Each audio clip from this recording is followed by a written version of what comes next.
Hey there everyone, this is Bob Martin, the RC sub guy with the NautilusDryDocks.com, and as you can see before me, we've got a new submarine to offer you. This is the model built from the 3D files that we now have available on the online store under the 3D CAD file section. The HL Hunley, a really unique and cool boat. I want to show you what it builds into.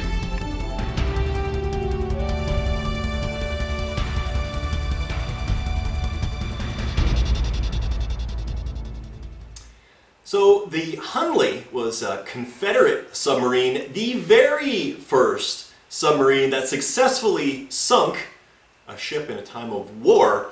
It was based off of a boiler that they converted into a submarine. Had a crew of people that sat inside and hand cranked the propeller, hand pumped the air pump, and these brave early submariners actually succeeded to sink an enemy craft. But I want to show you more about the actual kit or model that these 3D files build into. The hull itself is about 44 inches in overall length. It's 1/12 scale as you get it from the files that you get. But obviously the joy of 3D printing is you can scale that up or down to any size that you want. Once you start talking about the overall length, it's something more like 5.5 feet from the end of the rudder all the way to the tip of the spar where the bomb, where the torpedo was housed. The hull itself can be printed in any number of plastics. This particular one was printed in PLA plastic, which is very easy to work with, and it results in a nice finish, as you can see. As a bit of a warning for you though, PLA plastic and sunlight do not mix very well, not because of the ultraviolet, but because of the heat. PLA softens very, very quickly with heat, and it does distort very easily, to the point where if you were, say, prepping your hull outside on a hot day, left for, say, 10 or 15 minutes, you may come back to a very badly warped hull, to the point you may need to throw it in the scrap bin. So, word of warning, you may want to consider printing in a more durable plastic such as PETG, ASA, or ABS plastic. This particular boat is now fully assembled and set up as an RC submarine. You can see the cylinder that it was set up for right here. It's a 2.5 inch diameter MSD subdriver that's basically ready for final installation in the boat. The rudder of the boat is actually very, very unique. In the original setup for the Hunley, an arm came out, went down, and it swung back and forth to move that rudder. I elected not to. I went simplicity with this RC submarine because it had a better feel, better flow, and better efficiency for control of the boat. To gain access, basically it's engineered so that the entire upper hull is removable in one piece, and that includes all of the spars, all of the rigging, and everything, so that you don't need to disconnect anything like that. So the entire front section is removable. I'm just going to set this down over here. I also engineered it in such a manner that the spars are completely removable as well. So you pull a pin, slip the spar out, and everything folds back against, so that you don't actually need to disconnect any of the rigging either. Taking a look inside, you can see the sections that you're going to end up getting. They're all set up for 2.5 inch diameter cylinders already, so you don't need to do anything more in that regard. When you adhere these together, there are holes in the actual files that you can mount pins in, so that you get perfect alignment between all of the hull sections. I roughed up all of the faces and used rubber reinforced cyanoacrylate to glue everything together, and that results in a nice strong fusion of the parts. I elected not to use 3D printed die planes. I went with plastic sheeting, 1/8 of an inch thick, just for strength. The PLA plastic is just a little bit too floppy, and you see the striations. Large flat objects are not the best for 3D printing duplication. If we take a look in the back here, you can see how the upper hull mates to the back. I got two 1/8 orientation pins. So these pins go into these holes in the back of the hull, and that's what maintains alignment. So it's a really straightforward build. There's no tricks or anything like that. Basically, everything goes together really, really well, really easily. Now that you may have all of your parts printed out, let's take a minute and I'll just talk to you about how I finished off the boat in terms of post-processing and painting.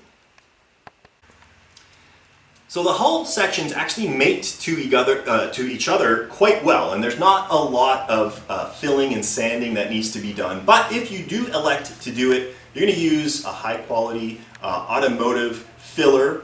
I prefer Evercoat Rage if you're looking for a product endorsement.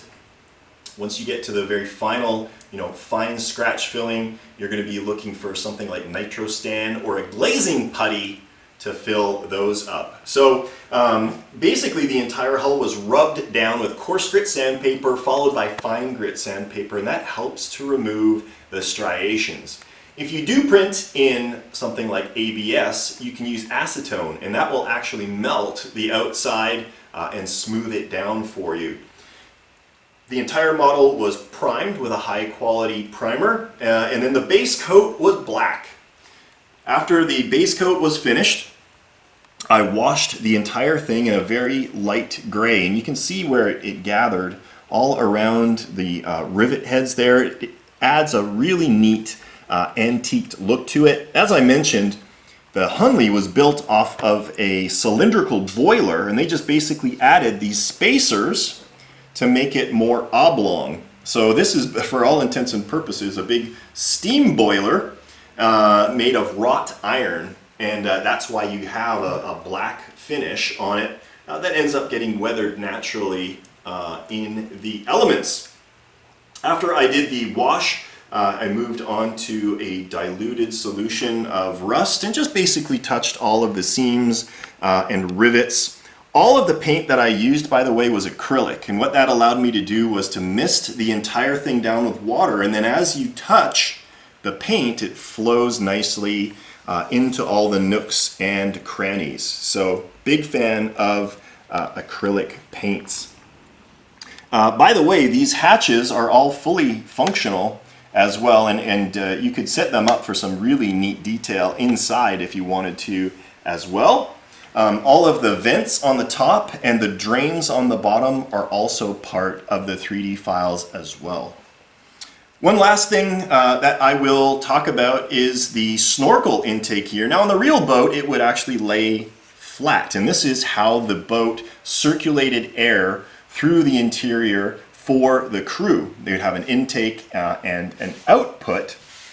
I stole those, however, for two purposes. One is the intake for the air and the ballast system, and the other side is actually going to house the antenna for the 2.4 gigahertz radio system that is going to control this boat. Now I know a lot of you are saying 2.4 gigahertz, you guys keep telling us that 2.4 gigahertz won't allow the submarine to dive. Well, the Hunley really never did go below periscope depth, so 2.4 gigahertz is a perfect medium to control it.